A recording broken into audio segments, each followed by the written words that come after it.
Good to speak with you both again. I don't know if you remember, but we actually at WonderCon were coloring with crayons. So Yeah, my yeah. favorite. What did you do with them? Good to see you, buddy. Yeah. What happened to our still have artwork? them.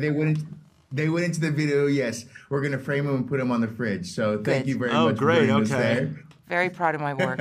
Yeah, love it. But I do want to ask, as we talk about this one, I do want to ask,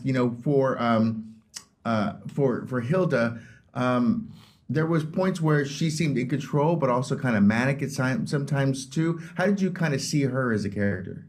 I just saw her as someone who couldn't cope with reality anymore and went so deep into her mind, literally, stuck in a cave somewhere, unable to face her past and her present situation, and so just got lost in this, these wonderful minds that we have that can go in all different directions. And so I just drew on the experiences of that. Of course, we just all came out of a pandemic where we had a lot of time to get, be hermits and get stuck in our minds. So I certainly added that as some fuel to this character. But it was mostly just layering her, making her not a typical villain, and seeing, how can I play this character? And, she seemed mentally ill to me, with some schizophrenic kind of personality disorder.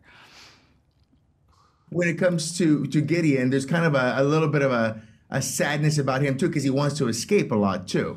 So there's so much kind of fun, interesting things about his idea of, how do I make this interesting or fun, or is he kind of bored at a certain point too with just the mayhem and killing of it all? I don't know if he's so much bored as he, is getting to be pretty tortured by it, I mean, I guess he's still desensitized to the violence in a lot of ways. I mean, he has no problem sort of just shooting somebody, but in his mind at least, he feels a deep sense of regret, and he doesn't want to be doing this anymore.